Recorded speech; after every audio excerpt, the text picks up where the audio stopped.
Welcome back to HR Stew. My name is Holly Nels. And I'm Regina Direly. And this is HR Stew. Stew. Introverts and Extroverts.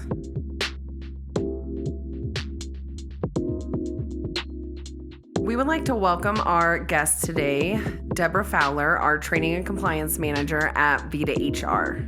Thanks, Holly. I'm glad to be here. Before we begin, I want each of you to go around and state if you are an introvert or an extrovert. All right, Debra, since you're a guest, we'll allow you to go first. Introvert. I like to think that I'm an introvert, but I can adjust as needed. What about you, Regina?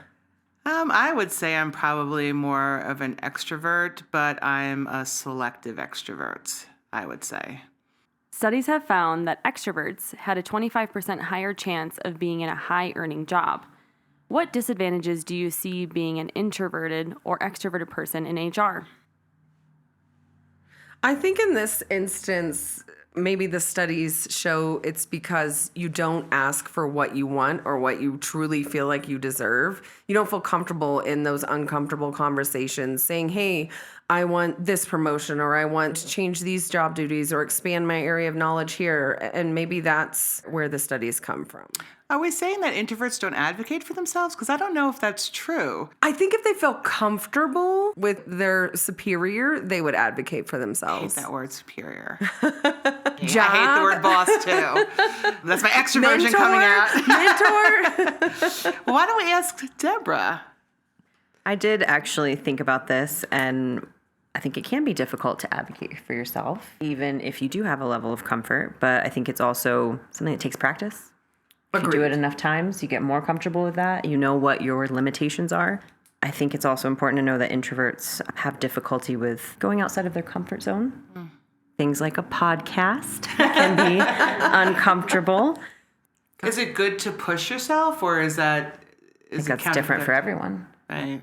I think it depends on what you're pushing yourself. I mean, if you don't feel comfortable advocating for yourself for something you really want, if you're not advocating for yourself as an introvert, I think pushing yourself little by little to get to that point will make you feel more fulfilled in your career, more fulfilled in your, hey, I did this. I asked for XYZ and I accomplished this. I guess as a non-introvert, I had a different perception. Right. So from my perspective, an introvert, it's about what drives you. It's your need. So to me, I was thinking, okay, so introverts don't need to be social. So I guess I was looking at it the wrong way. You know, because to me, it's like you're an introvert, so you don't require certain things, right? That maybe an extrovert does. An extrovert needs to be heard or likes attention, right? These are very stereotypical things that we're talking about here. I guess I never really thought about an introvert feeling uncomfortable advocating for yourself, because once you get to a certain level of experience, it's something that I would do. So I guess I wasn't really thinking about how that could be a struggle. And I think that is a misconception that introverts maybe don't need the same things that extroverts do. They just may not need them in the same way or publicly. Right. Exactly. How about in the field of HR? What are the pros and cons? I think in what we do in the consulting area of HR, when you're on site with a client or have Zoom meetings with a client, you have to be on, and you have to have, your customer service voice and your not your customer service Your voice. HR voice. Your HR voice. You just have to be able to be an extrovert in those situations. Most of the time, I feel that I have to be on when I'm on site with a client and have my extrovert come out and not be an introvert. Where you get home and it's 7:00 at night, you're exhausted, mentally exhausted. I agree. It's draining to have to put on that extra effort to speak with clients in their environment or talk about a subject intelligently, but you don't have to be extroverted to do that. You can still do that as an introvert. You just maybe have to speak up more than you would otherwise. For me, working with a lot of introverts over the years, I find myself that I actually wait to hear them talk, right? So because they're not so gregarious and, just using unnecessary words a lot of times, I feel like sometimes as an introvert, this is a plus to working with introverts, like you take what they're saying seriously. Like when they're talking, I'm like, okay, well, I'm going to listen because when she says something, it actually means something, or he. That's just something that I think over the years as I've been working with Introverts and extroverts. Again, I am not an introvert. And on that flip side, as an introvert, I can say that it gives you time to listen to what other people are saying and develop a response versus immediately responding and maybe not getting your point across clearly. Well, that's what's that saying with extroverts? Like a lot of times you're listening to reply rather than I'm saying it wrong. I'm absorbing what you're telling me so that I can think about it, develop my response, and then give you something worth listening to. Right, but a lot of people are listening to respond and not listening to actually listen. Yes. That's what I was trying Yes. to say. Yes. This is a two-part question. Can extroversion be a necessary qualification for a job? How can introverts be successful in roles dominated by extroverts? Well, I think extroversion is definitely a qualification for like a sales job. Sometimes even certain customer service jobs. So yeah, extroversion is definitely, I mean, we use the predictive index here, right? So we use that to tell us things about somebody. We learn about their introversion or extroversion, their pace, their patience, their conformity or lack thereof, and their assertiveness, right? So we learn a lot about somebody in that, but certainly a good portion of HR people are not extroverts. The typical HR person is less assertive, more introverted, more patient, high conformance, right? Holly, you and I are different. We're not the average Yeah. HR people. Do you think Whether that's that's good or bad. I know. Do you think that has something to do with because HR typically don't socialize with colleagues in the workplace? And I'm generalizing, it's not everyone, but Yeah. we typically aren't pals, with the customer service department or go out to happy hour with everybody. Do you think that being an introvert helps in that aspect because we have to separate work from socialization because of our role and what we do, and we have to listen. We always have to listen. Even when you don't want us to. Yeah. Or even when we don't want to. No. I think potentially, I don't know. Deborah, what do you think? I think it's important, like we've said already, that it's the value of listening and then knowing also when to make your voice heard. But you make a good point, Holly, about the socialization factor. I don't feel like I need to socialize with all of my coworkers all of the time. Right. I don't feel left out if I'm not invited to something. I'm also remote, but I don't think being an introvert should be a disqualifying factor for a job. Maybe not, like Regina said, sales jobs, or maybe not some customer service jobs, but you do want people who have attention to detail, which is another of our predictive index factors that we can look at. And you want people who are listening to what your customers and your clients are saying. Mm-hmm. I think another part to this two-part question, how that Shelby asked, how can introverts be successful in roles dominated by extroverts? I think you need space to retreat, to regroup. You can't be in a cubicle with, 6 other people who are all extroverts and they are all always at a 10 and feel comfortable and confident in your work and in your, in that atmosphere. You need a place to retreat. Extroverts also need that sometimes. I'm not as extroverted as people think I am, but I also need to decompress, so... But I think if someone does seat an extreme introvert with 6 to 10, I don't remember what number you just used. I think I used 6. Extreme extroverts, I think somebody in facilities needs to be fired. Somebody needs to be fired. So Agreed. Because no one's getting any work done in that environment. Yeah. In what ways can managers and HR support introverts in the workplace? So, Debra, you are self-proclaimed introvert. What ways would you say management can support you in the workplace? What suggestions would you have? I think the best way to do that is to ask your employee what they want. How do they want to be treated? How do they want to be supported? We've talked in the past about how to give recognition to introverts, and privately is sometimes the best way, and maybe what they want. Embarrassing them in front of a group doesn't make them feel good. Everyone remembers the guy who didn't want a birthday party, and this was recent. The birthday party where the guy didn't want one and they gave him one anyway, and then they were sued and he won because they didn't honor his wishes. So maybe think about that when you have introverts. What do they want? What makes them feel like they're being successful? Have those conversations in private. So what do you do at those company parties or company picnics where you're an amazing employee and everybody nominates you for awards and those kind of things, and you get those awards, are you secretly dying inside? Yes. And would you prefer they just not give out awards at all? Or would you prefer if you got an award, it was just quietly to the side the next day or the day before? Hey, you got this award. Thank you so much. Well, it's a mix of both, right? I mean, everyone wants that recognition, but at the same time, it's embarrassing, and you don't want everyone staring at you. And especially when they call out your red face and your red ears, and oh, look how embarrassed she is. Oh, I'm so excited to embarrass her. So maybe whomever is presenting awards at that time, don't call out the embarrassment. Just say your name. Thank you so much for all you do for this company. Let you walk back to the table. Wonderful. Perfect. The embarrassment is the hardest part.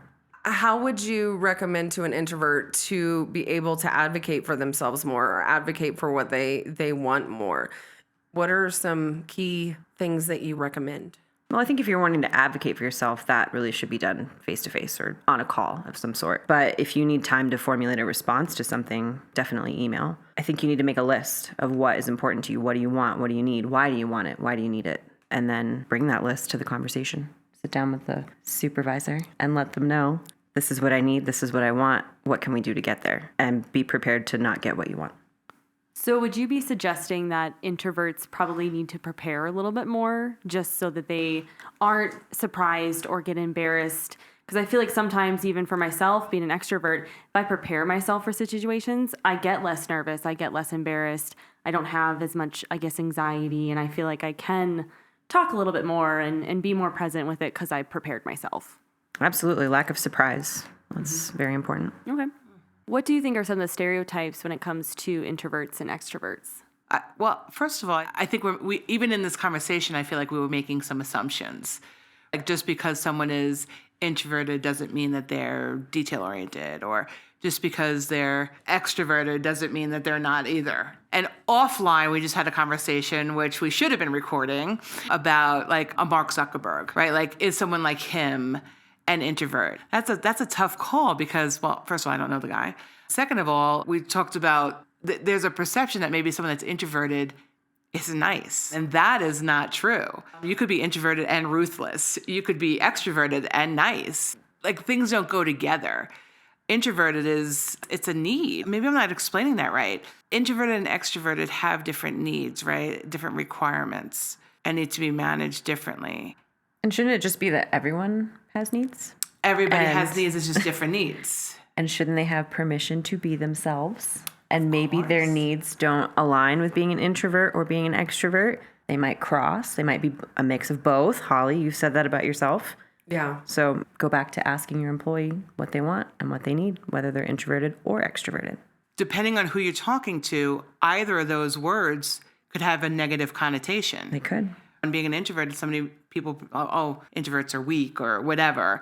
You know, I used the wrong word by saying weak, but there is a stereotype with extroverted people, right? And tying it back into also the question earlier was, you know, that there's a 25% higher chance of someone being in a high-earning job or being an executive or whatever. I mean, extroverts, just by nature, because they are more in your face sometimes, they get heard more, you know, and there is a perception that they are strong or assertive, you know, powerful, you know. So I think sometimes introverts can be left in the dust, for lack of a better way of saying that, just because they're busy doing their job, not putting in your face everything that they're doing, right? Whereas an extrovert may be doing that. They are marketing themselves, making sure that you're aware of everything that they're doing. If we're going to use stereotypes, an introvert might just be doing their job and doing it better in some cases than anybody else. But just because they're not marketing it, people aren't aware. Would you say it's a tendency to hear more from an extrovert versus an introvert about their accomplishments? I really like that word, tendency, actually. I agree. Yes, absolutely.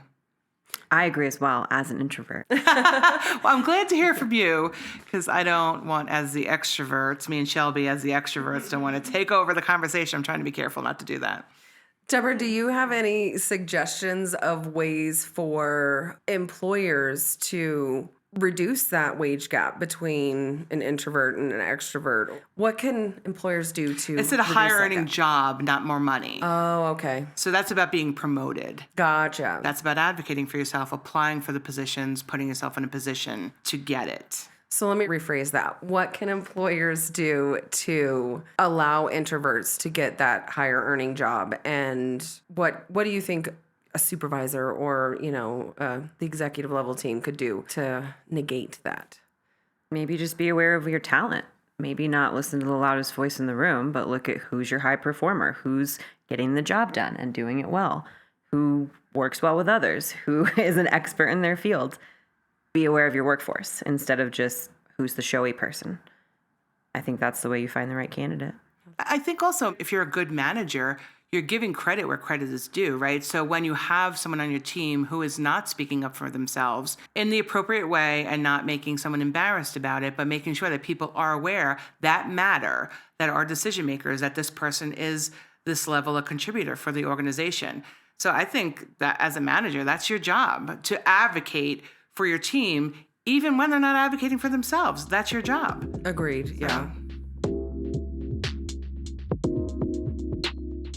At this part of the podcast, we go to the online forum called Ask HR, where individuals can ask questions to HR professionals and get advice.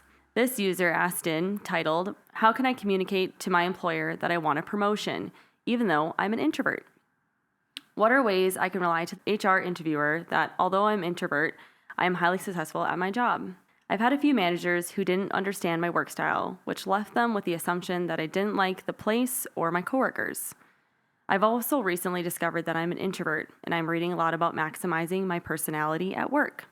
I work in a very competitive, extrovert-dominated industry.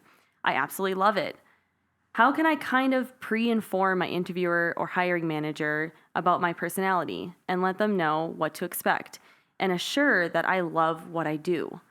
I've noticed a little confusion about my quietness in my current position. Despite my output, my boss asked me if I still like it here because I don't really say anything and I'm very focused. Any tips for how I can frame my work personality, leave them confident that I want a promotion so that they understand the environment I work best in will be great." A very interesting question. How does someone just figure out that they're an introvert? Maybe he took a quiz. Yeah, like, is he an introvert? I would say don't frame your work personality.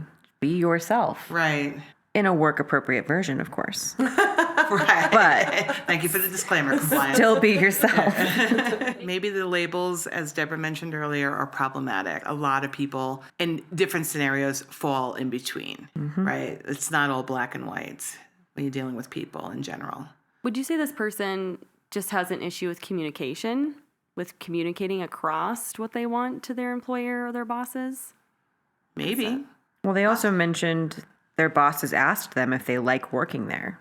My question back to the boss would be, what makes you think I don't? Is there some kind of behavior that I am exhibiting or some way that I'm acting that you feel means I don't want to work here? So he says he works with a bunch of extroverts and his boss doesn't think that he's happy. I don't know if I believe he's an introvert. I don't think you just discover you're an introvert or whatever label we want to call it. Maybe he just learned the term introvert. It's not that he discovered he was. Maybe. It's more that they didn't know there was a definition for their personality tendencies. Tendencies, got it. So his question is, any tips on how I can frame my work personality, leaving them confident that I want a promotion? And this goes back to what you said earlier, Debra. Have a conversation and write down a list of what you want, why you want it, and the steps you're going to take to get there, and have communication with your boss. And ask your boss, what do I need to do on my end to get to that point? I want to be here, but I'm over here. What are the steps that I can follow? What do you need me to do? That, I guess, would answer the question of how can I get promoted? So have a transparent conversation. Don't try to change your personality. Yeah, it doesn't work anyway. It doesn't. Your true colors always come out in the end. True colors. Your true colors. Green. I'm blue. I'm definitely blue. I'm purple. Yeah.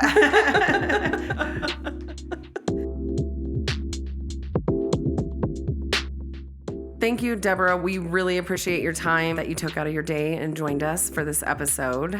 So thank you again.